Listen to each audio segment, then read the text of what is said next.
Bacaan pertama mengingatkan saya akan peristiwa yang terjadi pada tahun 2026 ini.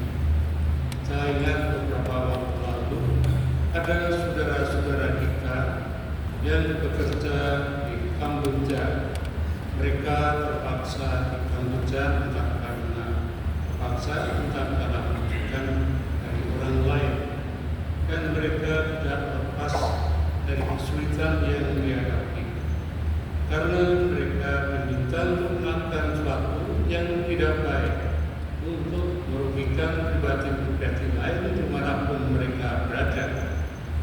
Dan pada saat bosnya ditangkap dan dibawa ke Cina, lalu semua yang terlibat yang ada dalam tempat itu dipulangkan. Kurang lebih sekitar 1.000 lebih dari penduduk Indonesia yang bekerja di sana dan dijemput oleh pemerintah, lalu lewat Thailand dibawa kembali ke Indonesia. Ada perasaan-perasaan yang bisa kita bayangkan bagaimana mereka bisa lepas dari penderitaan dan merasa bahagia karena bisa merasakan kebebasan dari tekanan yang tidak mudah, paspor ditahan dan barang-barang lain yang ditahan oleh pihak yang berwenang dalam lembaga itu. Pada saat mereka bisa pulang, mereka bisa merasakan kebahagiaan yang besar. Bacaan yang pertama kita mendengarkan dari kitab Keluaran bahwa berkat bimbingan Nabi Musa, orang-orang Yahudi dilepaskan dari perbudakan dari Mesir. Mereka dituntut kembali ke tanah yang terjanji, dan mereka dengan bimbingan Nabi Musa kadang jatuh dalam kekurangan, tapi kasih Tuhan selalu tersedia bagi mereka, sehingga mereka merasa bahwa Tuhan tidak pernah meninggalkan dia. Kasih itu dialami bahwa pembebasan yang dialami bangsa Yahudi pada saat keluar dari penindasan di Mesir merupakan karya Allah sendiri yang ditunjukkan oleh Nabi Musa. Apa yang dilukiskan dalam kitab Keluaran itu merupakan gambaran karya kasih Allah pada umat manusia. Karya kasih Allah tidak hanya berhenti pada umat perjanjian lama, karena karya kasih Allah itu diteruskan dari waktu ke waktu. Kita mendengar dalam bacaan yang ketiga, di mana Tuhan Yesus pada saat tertentu ia mulai menyadari bahwa saatnya sudah dekat. Dia berasal dari Allah, harus kembali kepada Allah. Ia ingin menunjukkan kasihnya terus pada para muridnya, kasih yang ditunjukkan, dan mengajak para murid untuk mengadakan perjumpaan yang membahagiakan dan mengejutkan bagi mereka. Karena apa yang terjadi tidak sesuai dengan dugaan mereka. Pada saat perjumpaan itu, Tuhan Yesus melepaskan pakaian pada saat gunakan masuk kota Yerusalem. Kita tahu pada saat itu Tuhan menggunakan pakaian yang istimewa dan pakaian itu dilepas. Lalu Tuhan mengikat dengan kain lenan seperti yang kita dengar dalam Injil. Pelepasan pakaian yang digunakan itu tanda dia tidak terikat pada apa yang ada pada prosesnya sebagai putra Allah. Dia merelakan itu semua, dan dengan tepat dan dengan penuh kasih dia mengikat diri. Mengapa dia mengikat diri? Kalau mengikat diri dengan karena ini merupakan simbol bahwa Tuhan siap melayani Tuhan siap menjadi hamba, karena setelah itu Tuhan benar membasuh kaki para murid. Peristiwa ini tentu menunjukkan bagi para murid kedua belas rasul, dan pada saat itu mereka terkejut, lebih-lebih yang diwakili oleh Petrus.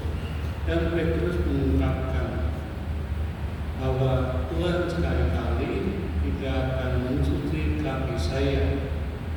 Tapi Tuhan menjawab, kalau engkau tidak dicuci atau tidak saya cuci, ini engkau tidak bisa ambil bagian dalam apa yang akan diberikan kepada kalian. Lalu Petrus mengungkapkan, kalau demikian Tuhan, asuhlah seluruh tubuh. Tuhan Yesus mengungkapkan yang lain, bahwa kamu semua sudah bersih, tetapi tidak semuanya. Saudara-saudara terkasih, tindakan yang dilakukan oleh Tuhan Yesus mencuci kaki para murid, tindakan yang sederhana. Kita lihat tindakan ini tindakan para hamba. Kalau ada Yahudi orang masuk ke tempat orang lain, mereka harus mencuci kakinya dulu, hambanya, dan baru masuk ke ruang perjamuan atau ruang pertemuan. Dan Tuhan bertindak sebagai hamba seperti itu. Dan ini tindakan yang sederhana tetapi bermakna bahwa bagi para murid ini merupakan pelayanan Tuhan, kasih Tuhan yang begitu besar. Ia rela menjadi hamba, sama seperti yang dinamakan, diwartakan oleh Nabi Yesaya, bahwa saat terakhir hamba akan menyerahkan diri dengan tulus demi cintanya kepada para murid dan para pengikutnya.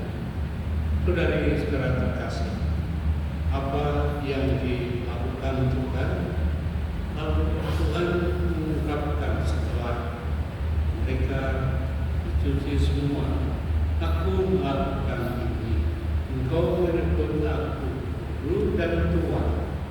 Kalau engkau merebut aku, guru dan tuan, lakukanlah itu, supaya kalian saling melayani satu sama lain.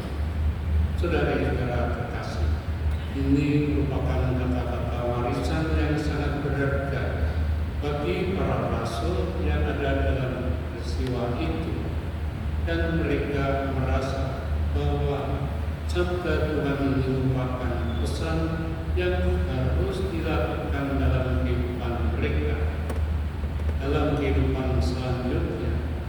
Memang mereka melakukan pesan ini saling melayani satu sama lain, dan mereka para rasul dan juga para pengikut yang pertama menjadi satu hati dan sesuara dalam memuliakan Tuhan.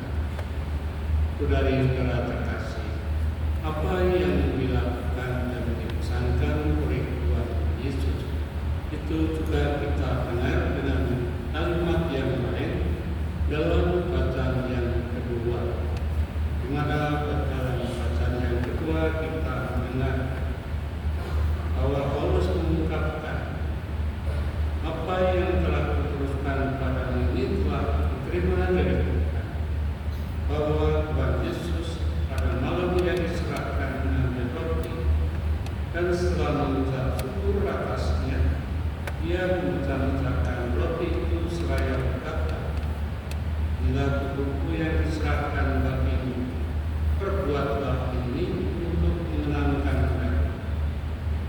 Demikian juga yang mengambil cawan, dan akan lalu berkata, cawan ini adalah perjanjian baru yang dimeteraikan dalam darah. Setiap kali kamu minumnya, perbuatlah ini untuk menyenangkan aku. Sebab setiap kali kamu makan roti ini dan minum dari cawan